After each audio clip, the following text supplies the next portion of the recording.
After the flood, I temporarily gave my house to my son and daughter-in-law. When I visited, she stared at me and said, "Pack your things and get out. I'd rather sleep in the mud than share a roof with a cheap old woman like you." I walked out in silence, but the next morning, I'm glad to have you here. Follow my story until the end and comment the city you're watching from so I can see how far my story has reached. I never thought the house I'd called home for 23 years would become the place where my own son would watch his wife destroy me. The flood had been devastating. 3 feet of murky water had surged through the lower part of town, turning neighbor against neighbor as everyone scrambled for temporary shelter. When Ross called me that Tuesday morning, his voice tight with panic, I didn't hesitate. "Mom, our apartment is completely flooded. Juniper's pregnant and we have nowhere to go. Could we maybe stay with you for a few weeks?" Of course I said yes. What mother wouldn't? I spent that entire day moving my things from the master bedroom to the small guest room, making space for them. I bought new linens, stocked the refrigerator with Juniper's favorite organic foods, and even picked up prenatal vitamins from the pharmacy. They arrived on Wednesday evening, Juniper dramatically clutching her barely visible belly while Ross carried their designer luggage. I'd prepared a welcome dinner, but Juniper took one look at my pot roast and wrinkled her nose. "I can't eat that. The smell makes me nauseous," she announced, settling onto my sofa like she owned it. "Ross, order me something from that vegan place downtown." I bit my tongue. Pregnancy was hard, I remembered. I'd been understanding for 3 weeks as she complained about everything from the water pressure in my shower to the thread count of my sheets. When she started rearranging my furniture without asking, I told myself she was just nesting. When she threw away my coffee maker because she only drank some expensive brand, I bought her machine and said nothing. But today was different. I'd driven across town to visit my friend Helen, and when I returned around 4 in the afternoon, I noticed strange men loading my grandmother's antique dining set into a truck. My heart started racing as I pulled into the driveway. "Excuse me," I called out to one of the movers. "What are you doing with that furniture?" Lady inside said she was selling it, gave us the address and everything. My hands trembled as I fumbled for my house keys. Inside, I found Juniper directing 2 other men who were wrapping my mother's china in newspaper. "Juniper, what's going on?" She didn't even look up from her phone. "Oh, you're back. I'm decluttering. This old stuff was just taking up space, and we need room for the baby's things. That's my grandmother's dining set. You can't sell my furniture." Finally, she lifted her eyes to meet mine, and what I saw there made my blood run cold. Not embarrassment or apology, but pure contempt. "It's not really your furniture anymore, is it? Ross and I live here now. We're the ones paying the bills." She stood up, her 5-month belly barely showing beneath her designer maternity dress. Besides, who wants to eat off plates that old? They probably have lead paint. "Ross," I called out, hoping my son would put an end to this madness. He appeared from the kitchen, a sandwich in his hand, looking uncomfortable but not surprised. That's when I knew. He knew what she was doing. "Mom, we talked about this. Juniper thinks we should modernize the place. Make it more suitable for raising a child. You talked about this? About selling my belongings without asking me?" Juniper laughed, a sharp sound that echoed off the walls I'd painted myself. "Asking you? Marlene, you're living in our house now. The sooner you accept that, the better this will be for everyone." I felt something crack inside my chest. Not break, crack. Like ice under pressure, still holding but forever changed. "This is my house. I bought it. I've lived here for over 20 years. "Was your house," Juniper corrected, moving closer until I could smell her expensive perfume. "But Ross is the man of the family now, and I'm his wife. We make the decisions." The movers were still waiting, looking between us with growing discomfort. One of them cleared his throat. "Lady, do you want us to take this stuff or not?" "We've got other deliveries." Juniper smiled sweetly at them. "Yes, take it all. And there's more upstairs if you want to look." That's when something inside me shifted. I thought about the hours I'd spent polishing that dining table, the Christmas dinners we'd shared around it, the homework Ross had done sitting in those chairs. I thought about my mother's china, carefully preserved through 2 moves and a divorce. Stop, I said quietly. The movers paused. Juniper's smile faltered. Stop, I repeated, louder this time. You're not taking anything else. Juniper's face flushed red. Ross, tell your mother to mind her own business. But I wasn't done. 23 years of memories in this house, 41 years of being Ross's mother, and this woman thought she could erase it all with a phone call to some moving company. Get out, I said. Juniper blinked. What? Get out of my house. Both of you. Now. Ross stepped forward, his face pale. Mom, you don't mean that. We have nowhere else to go. You should have thought of that before you let your wife sell my belongings. Juniper's mask finally slipped completely. Her voice turned vicious, cruel in a way that made my skin crawl. You can pack your things and disappear. I'd rather sleep in the mud than share a roof with a cheap, bitter old woman like you. The words hung in the air like poison. Ross opened his mouth, then closed it. He looked at his wife, then at me, and I saw him make his choice. He said nothing. I nodded slowly, understanding finally settling over me like a heavy blanket. I walked to the front closet and pulled out my purse and coat. The movers can finish loading whatever they want, I said calmly. But don't touch anything in the master bedroom. Those are my personal belongings. I headed toward the door, then paused. Both Ross and Juniper were staring at me with expressions I couldn't quite read. Surprise, maybe, or uncertainty. Oh, and Juniper? I turned back one last time. Enjoy the house. I hope it brings you everything you deserve. As I drove away, I caught a glimpse of them in my rearview mirror, standing in the doorway of what they believed was now their home. Juniper had her arm possessively around Ross's waist, already triumphant. If only they knew what they'd just set in motion. I pulled into the parking lot of the Marriott downtown and sat in my car for a long moment, my hands still gripping the steering wheel. Then I reached into my purse and pulled out a business card I hadn't looked at in 15 years. Marcus Webb, attorney at law. I dialed the number with steady fingers. When his secretary answered, I said 3 words that would change everything. It's time, Marcus. The hotel room felt strange after 23 years of sleeping in my own bed.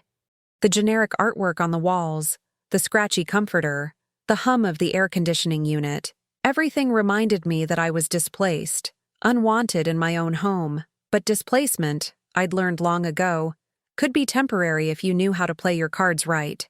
Marcus Webb looked exactly the same as he had 15 years ago, just grayer around the temples. We met at his office the next morning, the mahogany desk between us covered with documents I hadn't seen since the day I'd signed them. Marlene, he said, settling back in his leather chair. I wondered when you'd call. How long has it been since Dorothy passed? 15 years next month. I touched the locket at my throat, where I kept Dorothy's photo. Ross's grandmother had been more than a mother-in-law to me. She'd been my salvation when my marriage fell apart. I've honored her wishes all this time, Marcus. I've taken care of Ross like she asked. And now? I told him everything. Juniper's cruelty, Ross's cowardice, the way they'd thrown me out of what they believed was my own home. Marcus listened without interruption, occasionally making notes on a legal pad.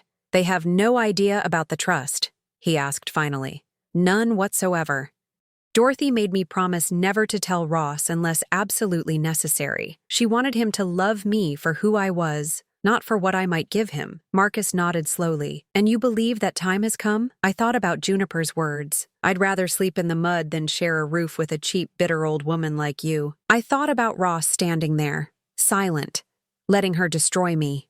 Yes, it has. After leaving Marcus's office, I drove slowly past my old house. Juniper's car was in the driveway along with a florist's van. Through the front window, I could see her directing workers as they set up elaborate flower arrangements in my living room. My phone buzzed.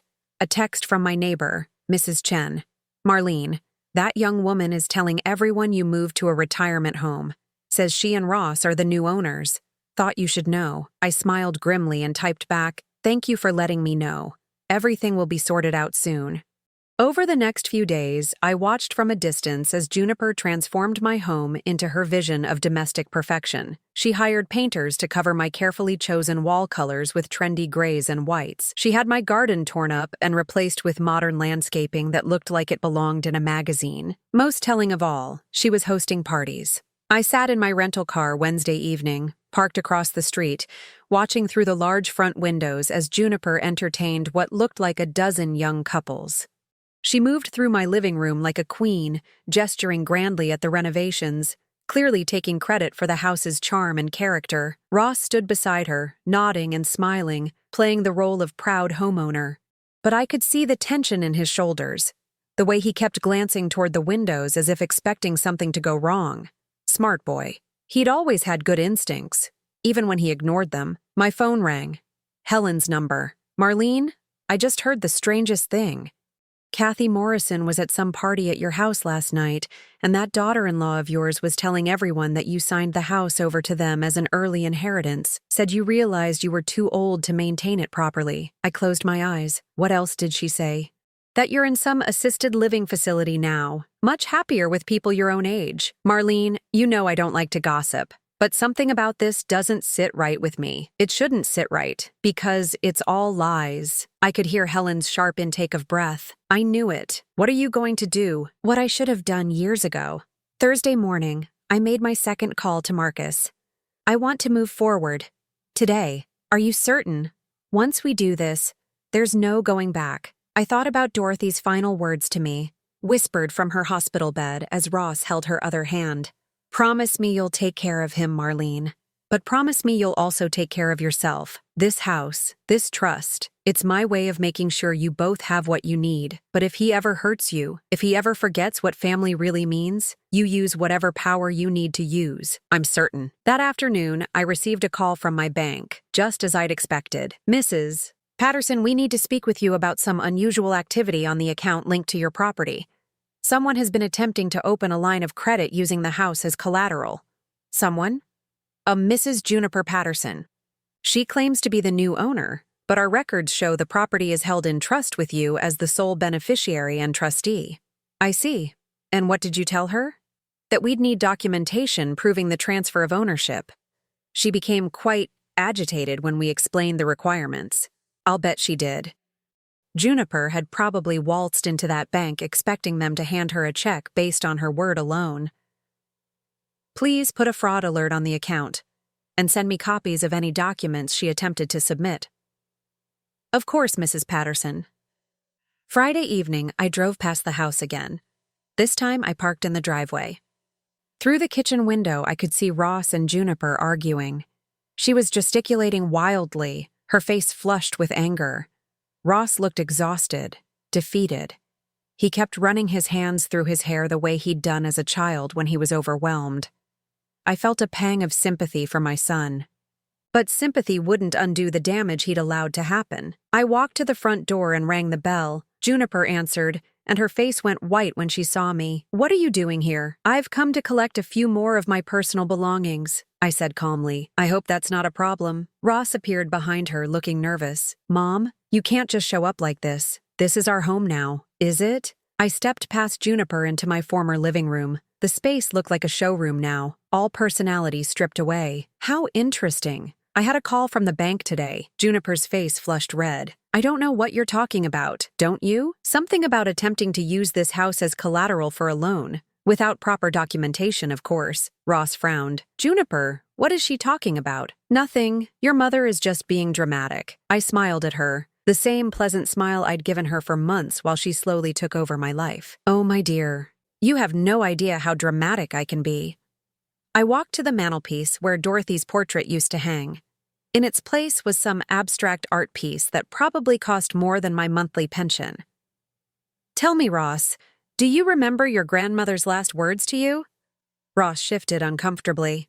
She said she loved me, that she wanted me to be happy. She said more than that. She said she'd made sure you'd always be taken care of, that you'd always have a home. I turned to face them both. Did you ever wonder what she meant by that? The color drained from Juniper's face. Ross just looked confused. Mom, what are you getting at? I reached into my purse and pulled out a single document, a copy of the trust agreement Marcus had prepared for me that morning.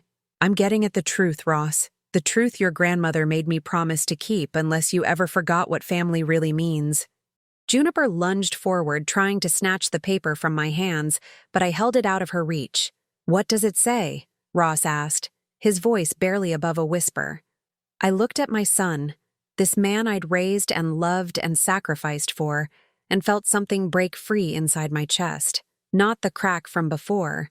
This was different. This was release. It says, "My dear boy, that you don't own this house at all." The silence that followed my words was deafening. Ross stared at me like I'd spoken in a foreign language, while Juniper's face cycled through emotions faster than I could track them. Confusion, anger, fear, and finally, calculating fury. "What do you mean I don't own the house?" Ross's voice cracked like it had when he was 13. I smoothed the document in my hands, feeling the weight of 15 years of silence lifting from my shoulders. "Sit down, both of you. It's time you learned the truth about your grandmother, Dorothy." Juniper remained standing, her arms crossed defensively. "This is ridiculous. Ross inherited this house when his father died.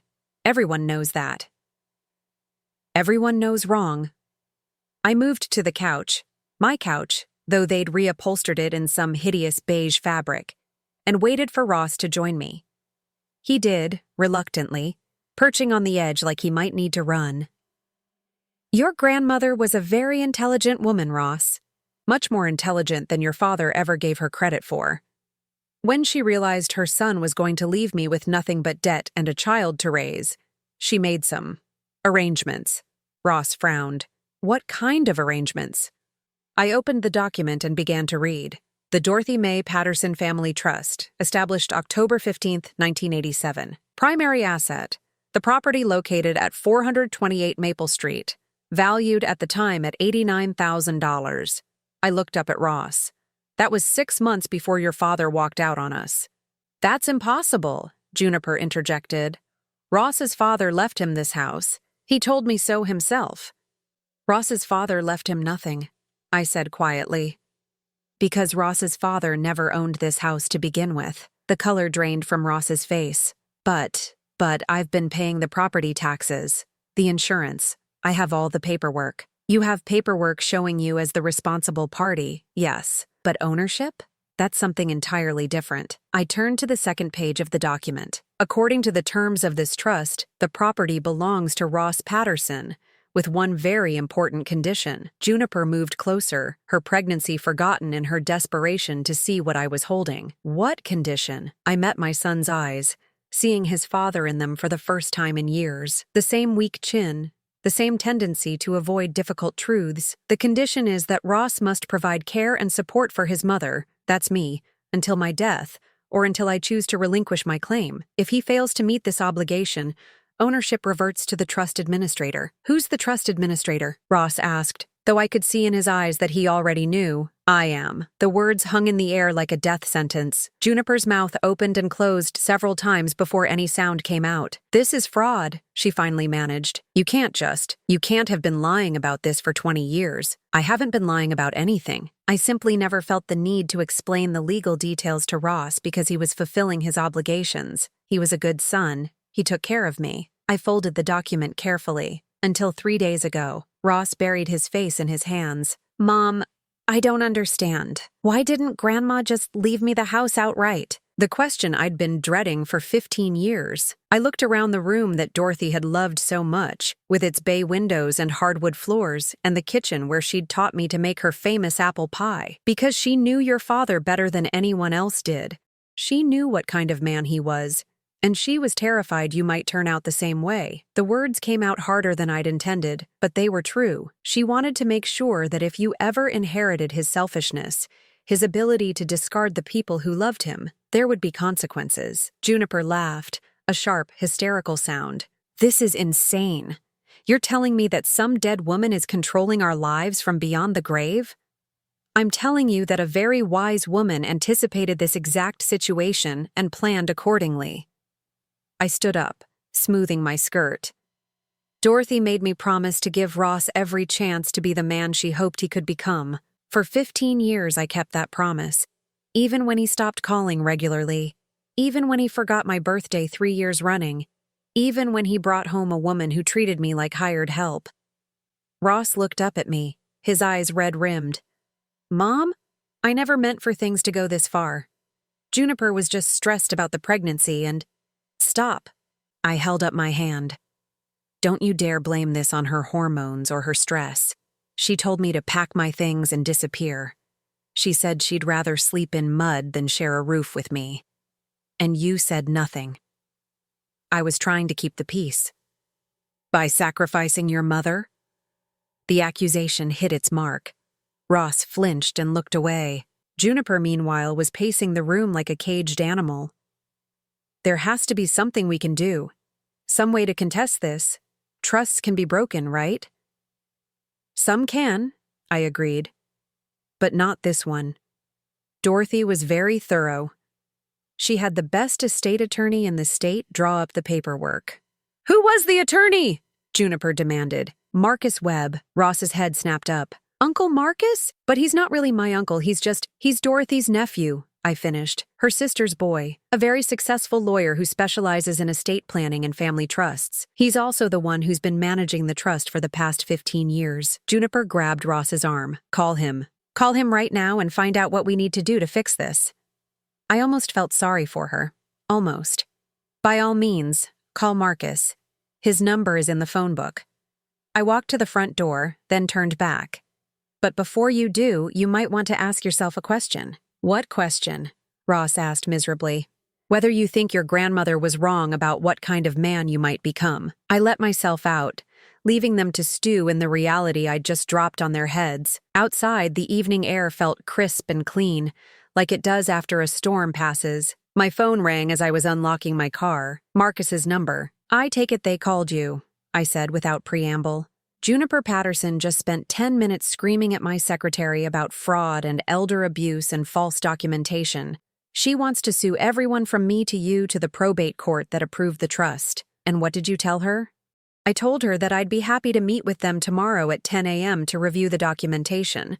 I also told her she might want to bring her own attorney. I smiled, imagining Juniper's reaction to that suggestion. How do you think they'll handle the news? Ross sounded scared. Juniper sounded desperate. In my experience, desperate people make poor decisions. Indeed they do. I hung up and drove back to the hotel, feeling lighter than I had in months. In my room, I poured myself a glass of wine and sat by the window, looking out at the city lights. Tomorrow, Ross and Juniper would meet with Marcus and learn the full extent of Dorothy's wisdom. They'd discover that the trust wasn't just about the house.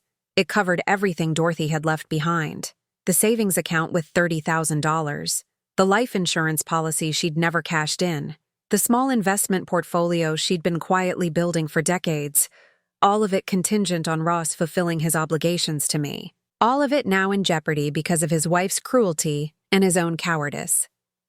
I raised my glass in a silent toast to Dorothy's portrait on my nightstand. You always were 3 steps ahead of everyone else, I whispered.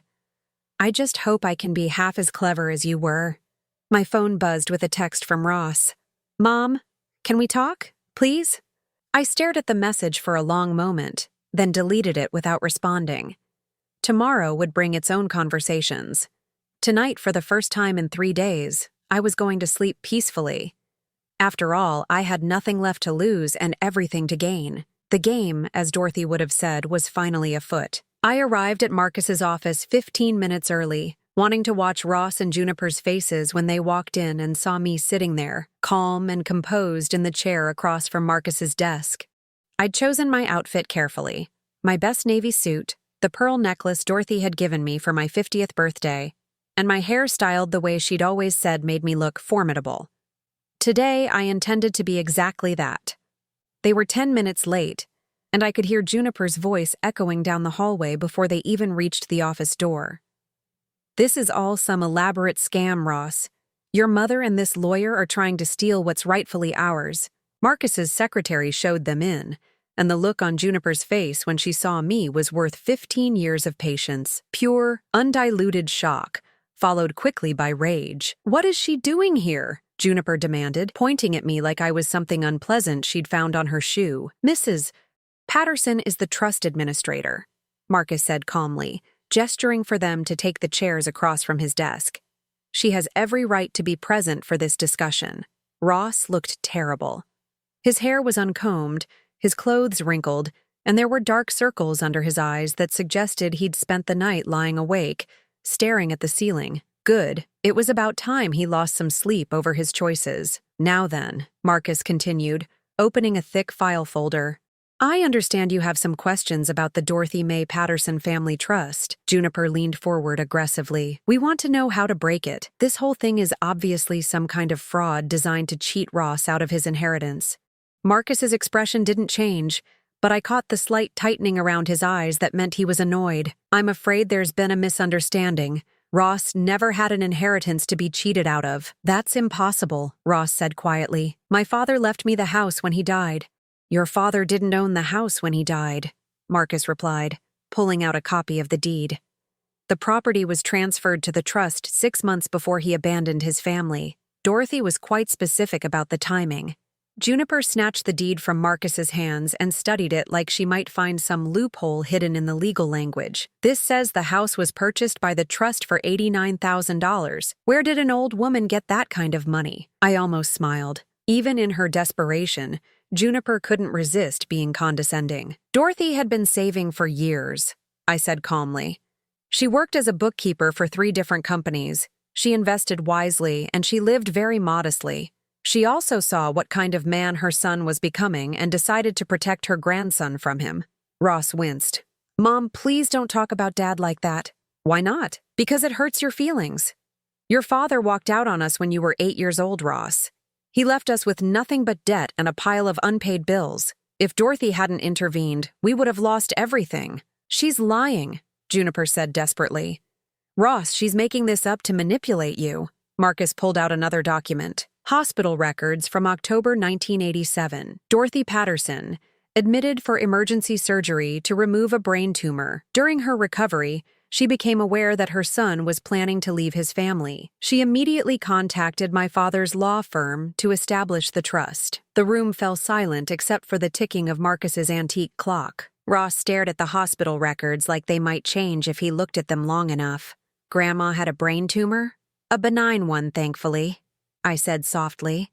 But the surgery was risky, and she knew she might not survive. She wanted to make sure you were protected. Protected from what? Ross's voice was barely a whisper. From becoming your father, Marcus said bluntly. Dorothy was very clear about her concerns. She'd watched her son charm his way through life, taking advantage of people who loved him, discarding them when they were no longer useful. She was terrified you might inherit those traits. Juniper's face was flushed with anger. This is character assassination. You're both ganging up on Ross, trying to make him feel guilty about something his father did. I looked at my daughter-in-law, this woman who'd spent months systematically destroying my life, and felt a cold clarity settle over me. Tell me, Juniper, what exactly did Ross tell you about how he came to own the house? She lifted her chin defiantly. He inherited it from his father. It's been in the family for generations. And you never questioned that? Never wondered why there was no mortgage, no property tax bills in his name? Juniper faltered, glancing at Ross. The truth is, Ross has been living in that house rent-free for 15 years because I've been paying for everything. The taxes, the insurance, the maintenance, the utilities, everything. I pulled out a folder of my own. I have receipts going back to 1999. Marcus nodded approvingly, which brings us to the current situation. According to the trust documents, Ross's right to live in the property is contingent on his fulfilling certain obligations. What obligations? Ross asked, though he sounded like he already knew the answer wouldn't be good. To provide care and support for his mother until her death, or until she chooses to relinquish her claim to need such care. Marcus read directly from the document. The trust defines care and support as ensuring her physical safety, emotional well-being, and inclusion in family decisions that affect her living situation. Juniper let out a bitter laugh. That's the most ridiculous thing I've ever heard. You can't legally require someone to be nice to their mother. You can't legally require kindness, no, Marcus agreed. But you can legally require that a person not be ejected from their home by someone who has no legal right to do so. The implications hit Ross like a physical blow. His face went white, and he gripped the arms of his chair so tightly his knuckles showed. Are you saying I'm going to lose the house? I'm saying that when your wife told your mother to pack her things and disappear, when she told her she'd rather sleep in mud than share a roof with her, and when you stood by and said nothing, You violated the terms of the trust. Juniper jumped to her feet. This is extortion. You're both trying to blackmail Ross into letting his mother control his life. We're not trying to do anything, I said quietly. We've already done it. Marcus pulled out the final document, the one I'd signed that morning before coming to his office, as of 9 a.m. Today, Marlene Patterson has invoked her rights as trust administrator to reclaim the property. What does that mean? Ross whispered. It means, I said, standing up and smoothing my skirt, that you have 30 days to vacate the premises. The explosion I expected from Juniper didn't come. Instead, she went very still, very quiet, in a way that reminded me of a snake coiling to strike. You vindictive old bitch, she said softly. You planned this whole thing, didn't you? You've been waiting for an excuse to destroy Ross's life. I've been waiting for Ross to show me that he remembered what family means. He failed. Ross finally found his voice. Mom, please. I know Juniper was wrong to say what she said, but you can't throw us out. She's pregnant. We have nowhere to go. You had somewhere to go. You had a home, and a mother who loved you, and all the security Dorothy worked so hard to provide. You chose to throw that away. I chose my wife, he said desperately. Isn't that what I'm supposed to do? I looked at my son, this man I'd raised and loved and sacrificed for, and felt the last of my illusions about him crumble to dust. You were supposed to choose kindness, Ross. You were supposed to choose decency. You were supposed to remember that the woman who raised you deserved better than being thrown out like garbage. Marcus cleared his throat. There is one option. Juniper whirled around. What option? The trust documents include a provision for dispute resolution.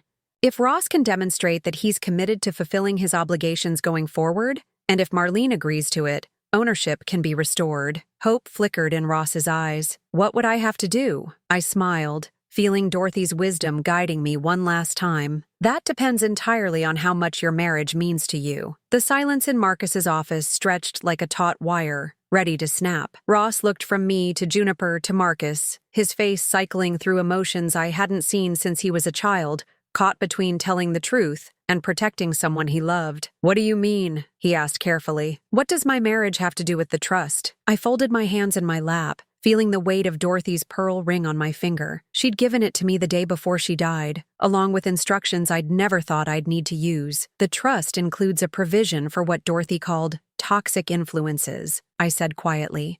She was very specific about protecting you from people who might manipulate you into abandoning your family obligations. Juniper's face went pale. You can't be serious. Marcus opened another section of the file. Mrs. Dorothy Patterson was quite thorough in her planning. She included provisions for situations where a spouse or romantic partner might pressure the beneficiary into violating the trust terms. What kind of provisions? Ross asked, though his voice suggested he was afraid to hear the answer. Essentially, if Marlene can demonstrate that your wife has been actively working to undermine your relationship with her, the trust gives you a choice. Marcus looked directly at Ross. Honor your obligations to your mother, or forfeit your inheritance permanently. Juniper laughed, but there was hysteria in it. This is insane. A dead woman can't control who Ross marries. She's not controlling who he marries, I said calmly. She's simply ensuring that his marriage doesn't destroy his family. There's a difference. Ross ran his hands through his hair, a gesture so familiar it made my heart ache. Mom, what exactly are you asking me to do? The question I'd been dreading and anticipating for 3 days. I looked at my son, really looked at him, trying to see past the weak chin he'd inherited from his father to the little boy who used to bring me dandelions from the yard and call them roses. I'm asking you to choose, Ross. Really choose. Not just go along with whatever causes you the least immediate conflict. Choose between what? Between the woman who raised you and the woman who threw her out like garbage. Juniper stood up so fast her chair scraped against the floor. That's not fair. You're forcing him to choose between his mother and his pregnant wife. What kind of monster does that? The kind who spent 41 years putting her son's needs before her own, only to be told she'd rather sleep in mud than live under the same roof. I met her eyes steadily. The kind who has finally learned that sometimes love isn't enough if it's not reciprocated with basic human decency. Ross looked between us, and I could see him calculating, trying to find some middle ground that would let him keep both his inheritance and his wife, just like his father used to do. There has to be some compromise, he said finally. Some way to work this out that doesn't involve ultimatums. Your wife gave me an ultimatum 3 days ago, I reminded him. She told me to pack my things and disappear. You said nothing. That was your compromise. Marcus cleared his throat. Perhaps I should explain the exact terms of the provision. Mrs. Patterson, would you like me to read from the document? I nodded, steeling myself for what was coming. In the event that the beneficiary's spouse or romantic partner demonstrates a pattern of hostility toward the trust administrator, including but not limited to verbal abuse, financial manipulation, or attempts to exclude the administrator from family decisions, the beneficiary must choose between maintaining the relationship and maintaining access to the trust assets. Juniper's face was white now, all her earlier bravado gone. Pattern of hostility? I was stressed about being pregnant and homeless. I said things I didn't mean.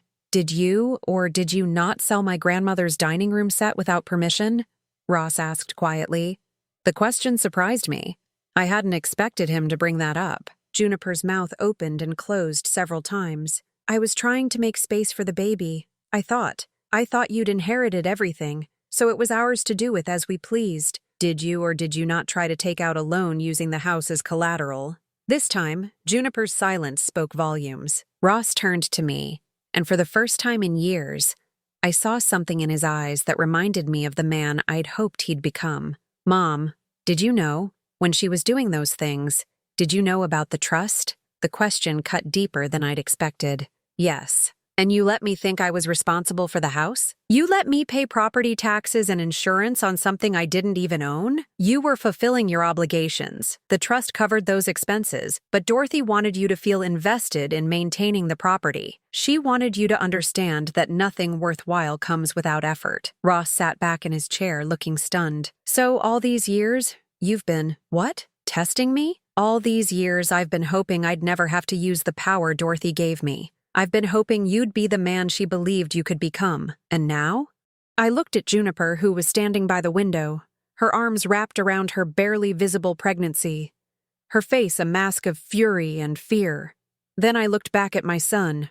Now I know who you really are. The words hit him like a physical blow. He actually recoiled, pressing back against his chair. That's not fair. Fair? I stood up, feeling 41 years of suppressed anger finally breaking free.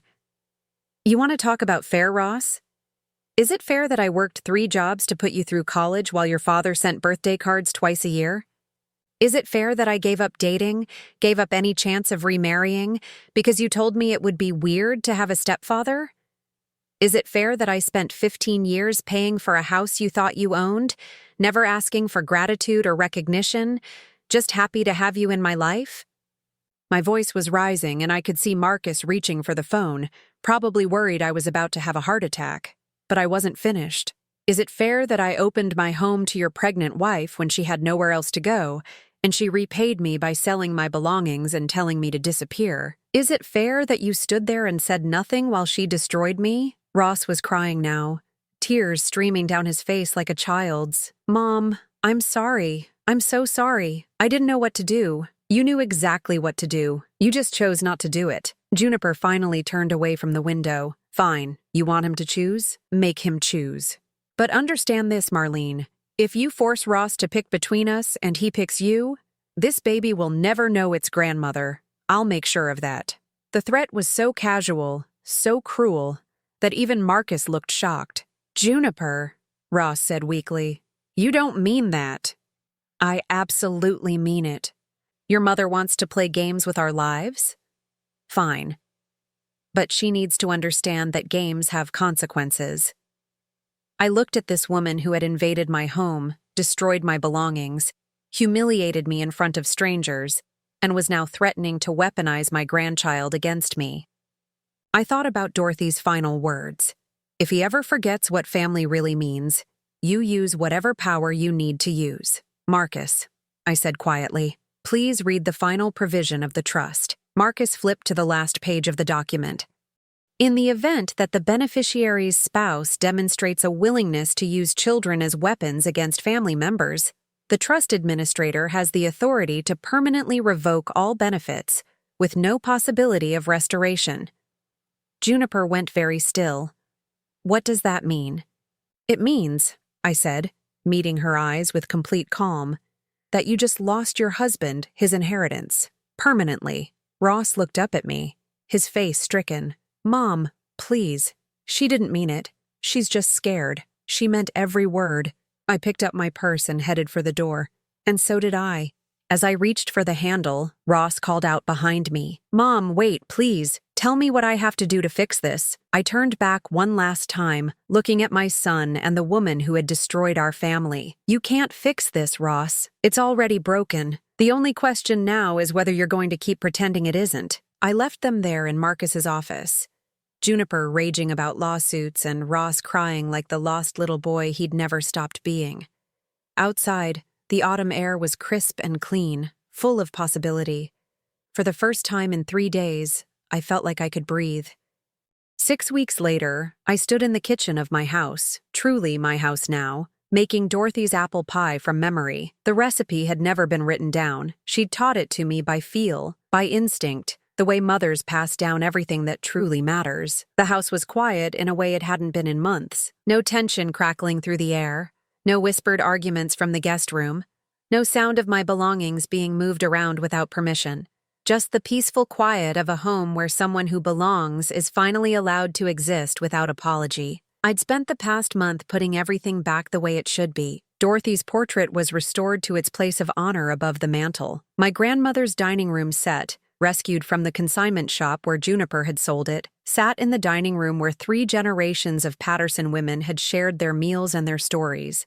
The guest room had been converted into something Dorothy would have loved, a small library with comfortable reading chairs and shelves lined with books about gardening, cooking, and family history. The room where Juniper had planned to raise her child was now a sanctuary for the memories she'd tried so hard to erase. My phone rang as I was rolling out the pie crust. Ross's number. I'd been expecting this call for days. Hello, Ross? Mom? His voice was different somehow, quieter, more careful. How are you? I'm well. How's the apartment? After losing access to the house, Ross and Juniper had been forced to find their own place. I'd heard through Mrs. Chen that they'd rented a small 2-bedroom across town, the kind of place young couples start out in when they're building their lives together. The kind of place Ross would have been living all along if Dorothy hadn't provided him with better. It's fine. Small, but we're managing. He paused. Juniper had the baby last week. My hand stilled on the rolling pin.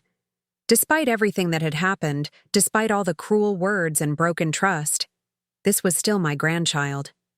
Is everyone healthy? Yes, it's a boy. We named him Daniel, after Dad. The irony wasn't lost on me. They'd named their son after the man who'd abandoned his family, while living in poverty because they'd driven away the woman who'd sacrificed everything to keep them together. I'm glad they're both well, I said, and meant it. Mom, I've been thinking a lot about what happened, about what you said in Marcus's office. I waited, not making it easy for him. I'd spent too many years making things easy for Ross. I want to apologize, not just for what Juniper said, but for what I didn't say, for what I didn't do. His voice cracked slightly. You deserved better from me. Yes, I did. The simple acknowledgement seemed to surprise him. I think he'd expected me to minimize his failures, to rush to comfort him the way I always had. But those days were over. I know I can't undo what happened. I know I can't take back the things Juniper said, or the way I let her treat you, but I want you to know that I see it now. I see what kind of man I became, and I'm ashamed of it. I set down the rolling pin and walked to the window, looking out at the garden Dorothy had planted 40 years ago. The roses were blooming again, just like they did every spring, regardless of the chaos that had swirled around them. What happened to your marriage, Ross? A long silence. Then, we're separated. Have been for 3 weeks now. I wasn't surprised. People like Juniper don't stick around when the benefits run out. I'm sorry. Are you? The question was sharper than I'd expected. I considered lying, offering the comforting platitudes that mothers are supposed to give. Instead, I chose honesty. I'm sorry you're in pain. I'm sorry you're raising a child alone. I'm sorry you learned such a hard lesson about the difference between love and manipulation. I paused. But I'm not sorry your marriage ended, if that's what you're asking. I understand why. Do you? She never loved me. She loved what she thought I could give her. When she found out about the trust, when she realized I'd never actually owned anything, she said some things I can't forgive. I could imagine. Juniper's mask had slipped completely in Marcus's office that day. Once someone shows you who they really are, it's impossible to unsee it. What will you do now? I don't know. I'm working 2 jobs to pay for the apartment and child support. Juniper's living with her sister in Phoenix. She says she might let me have Daniel for Christmas, if I can prove I'm financially stable. The casual cruelty of it took my breath away. Using a child as leverage, making a father beg for time with his own son. It was exactly what she'd threatened to do to me, now turned against Ross himself. I'm thinking about going back to school, he continued. Maybe getting that engineering degree I always talked about. It would take a few years, but Daniel will need college money eventually, and I can't provide that working in retail. For the first time in months, I heard something in my son's voice that reminded me of the boy I'd raised. Determination, responsibility, the willingness to work for something better instead of expecting it to be handed to him. That sounds like a good plan. Mom? His voice was small, uncertain. Do you think I could see you sometime? I know I don't have any right to ask, but I miss you. And I think Daniel should know his grandmother. I closed my eyes, feeling the weight of 41 years of motherhood settling on my shoulders. The instinct to forgive, to rush in and fix everything was still there. It probably always would be. But Dorothy's wisdom whispered in my ear, love him enough to let him earn his way back. I think that could be arranged, I said carefully. But there would be conditions. What kind of conditions? You come alone, at least for the first few visits. You don't bring anyone who hasn't proven they can treat me with basic respect. And you understand that this house is my sanctuary now. If you can't honor that, you're not welcome here. I understand. And Mom? Yes, thank you for not giving up on me completely. After I hung up, I stood in the kitchen for a long time, looking around at the home Dorothy had fought so hard to preserve. She'd understood something that had taken me years to learn. Sometimes the greatest gift you can give someone is consequences. Ross had lost his inheritance, his marriage, and his easy life. But in losing those things, he'd found something more valuable, the chance to become the man his grandmother had always hoped he could be. 3 days later, he knocked on my door at exactly 2 o'clock, the time we'd agreed on. He looked older, thinner, worn down by the reality of supporting himself for the first time in his adult life. But his eyes were clearer than I'd seen them in years. Hi, Mom. Hello, Ross. He held out a small gift bag. I brought something for you. Inside was a framed photo of baby Daniel, along with a card that read, for the grandmother who deserves to watch him grow up. Love, Ross, and Daniel. I felt tears prick at my eyes, but I blinked them away. This was a beginning, not an ending. He's beautiful, I said, studying the photo. The baby had Ross's nose and what looked like my eyes. Dorothy's eyes. He is. And he's going to know about his great-grandmother Dorothy, and about the woman who raised his father even when his father didn't deserve it. We sat in the living room, talking carefully at first, then more easily as the afternoon wore on.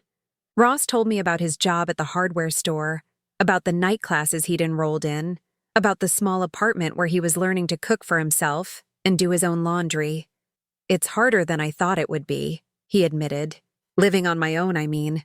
I never realized how much you did for me all those years. You weren't supposed to realize it. That was the point. As the sun set, painting the living room in warm, golden light, Ross stood to leave. Mom, I want you to know something. I don't expect you to forgive me right away. I don't expect things to go back to the way they were. But I'm going to keep showing up. I'm going to keep trying to be the son you deserved. I walked him to the door, feeling something shift inside my chest. Not forgiveness. That would take time. But hope. The fragile, precious hope that Dorothy had planted 15 years ago was finally beginning to bloom. See you next week? He asked. Same time, I agreed. After he left, I returned to the kitchen and finished Dorothy's apple pie. As it baked, filling the house with the scent of cinnamon and memory, I sat in my favorite chair and opened the book I'd been reading, a novel about second chances and the courage it takes to start over. Outside, Mrs. Chen was working in her garden, and she waved when she saw me through the window. Tomorrow, we were having coffee together, and she was bringing her photo albums to show me pictures of her new grandson. For the first time in months, I had plans that had nothing to do with being anyone's mother or caretaker or financial support. I had plans that were just for me. The pie timer chimed, and I rose to take Dorothy's recipe out of the oven. Perfect, golden brown, just the way she'd taught me to make it. Some traditions, I thought, are worth preserving. And some people are worth waiting for, even when they lose their way. But most importantly, some women are worth fighting for, even when that woman is yourself. I cut myself a slice of pie and poured a cup of tea, then settled back into my chair with my book. Outside, the sun was setting over the garden Dorothy had loved, painting the sky in shades of pink and gold. I was home, finally, truly home. And it was enough. Now I'm curious about you who listened to my story. What would you do if you were in my place? Have you ever been through something similar? Comment below. And meanwhile, I'm leaving on the final screen 2 other stories that are channel favorites, and they will definitely surprise you. Thank you for watching until here.